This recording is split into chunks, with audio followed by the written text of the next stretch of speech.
Coming up on 6:48, time for the morning rush. Another law enforcement officer has been deemed not trustworthy in court in connection to the DWI corruption scandal. Well, the Bernalillo County DA's office says that they placed former APD officer Steve Hindy on the Giglio list of officers whose credibility is compromised. He now joins 13 other officers from APD, BCSO, and state police. After more than a decade of being under federal oversight, a judge is now ruling that APD can once again operate as a self-monitored department. Now, since August 2015, the DOJ has had a monitor overseeing the department's actions for its use of force. The city says they will continue with the upkeep of its reform policies and make sure they hold their own officers accountable. The trial of a teen accused of shooting and killing a woman who was trying to get back her stolen car is set to continue this morning. On July the 31st of 2023, prosecutors say then 13-year-old Marcos Varela was in a Smith's parking lot near Coors and Central when he shot and killed 23-year-old Sydney Wilson. Wilson had tracked down her stolen car Varela was riding in. His trial is scheduled to last through tomorrow. Ryan. Windy weather is ahead, so pretty strong winds today and tomorrow across the land of enchantment. I think tomorrow maybe even windier with more likely 60+ mile-per-hour wind gusts along the east slopes of the central mountains. Thursday, a bit less breezy. Friday, pretty calm. Saturday, winds pick back up. A grand jury has indicted a New Mexico woman and her son on first-degree murder charges. Late last month, the woman called police to her home on Indiana because two people were knocking on her door. Police say those two people were 44-year-old Muna Green and her 17-year-old son Ricky Rogers. The woman's boyfriend Richard Powell confronted the two, and they say the teen shot and killed him. The Bernalillo County Sheriff's Office is asking for your help this morning as they search for a missing man who they say could be in danger. According to BCSO, David Salazar was last seen last Wednesday in downtown Albuquerque, leaving Presbyterian Hospital against medical advice. He is described as 5'8" with black hair and brown eyes. Anyone with information is asked to text BCSO at 847-411.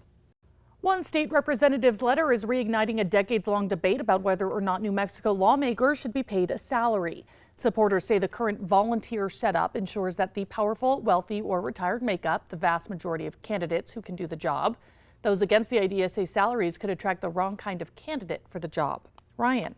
And as the isotopes taking on the Tacoma rainy years, we're going to be seeing those strong winds for the next couple of days. 6:35 starts for today, tomorrow, and Thursday at Isotopes Park. Temperatures gradually dropping a little bit with eventually Thursday calmer winds. We'll see another breezy event this weekend. Well, the city of Albuquerque is now considering a bill that would address a legal loophole in the cannabis industry. Currently, some cannabis products are being misidentified as hemp, allowing them to be sold anywhere. Well, now the city is considering a bill that would regulate these products. Yesterday, the city's Finance and Government Committee voted to move the bill forward to a final vote in front of the City Council. Albuquerque's homeless students now have new reading material after a mobile library made a stop at a local shelter. APS's McKinney-Vento program, which serves homeless students and families, rolled out the program yesterday. Now, unlike a regular library, kids can keep the donated books. A UNM grad is now in the running for an Emmy. Fritz Bitsoy is a Dene filmmaker and from Gallup who graduated from UNM in 2011. Well, after graduating, he pursued his love for film in San Francisco. In a few weeks, he's going to be heading to New York City. That's going to be for the 46th Sports Emmys with a nomination for his newest film, Through the Storm. Ryan. And taking a look at traffic right now, getting a little bit busier closer to the Big I, but still pretty good traffic flow. Taking a look at Tracker heading west on I-40 near Eubank. We do notice again some passing cars and trucks. No major accidents nor slowdowns, and we'll have more traffic up the rest of the morning. Chippy, the San Antonio Zoo's popular baby capybara, was recently seen spending time with his mother Luna at their habitat. Adorable footage shows the compilation of clips by San Antonio Zoo shows the cute pair snuggling, eating, and playing in their habitat. Now, they wrote, "Luna is the best boy mom we always know. Tupi is in good paws with her."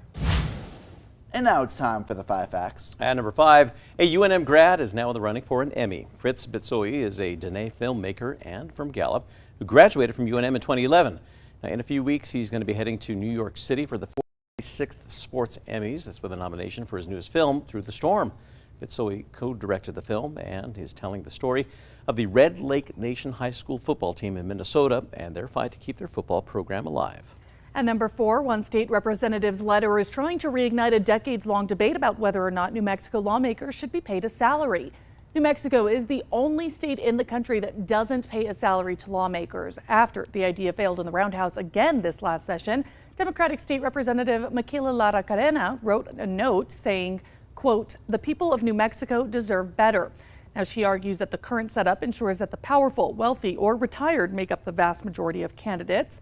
Those against say adding salaries could attract the wrong kind of candidate for the job. And at number 3, visibility is dropping Carlsbad, Ruidoso with dust being blown and a bit breezy and a little bit dusty in parts of the Rio Grande Valley. Either way, warmer to the south, slightly cooler to the north.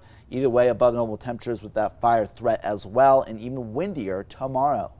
At number 2, the trial for a teen accused of shooting and killing a woman who was trying to get her stolen car back is set to continue this morning.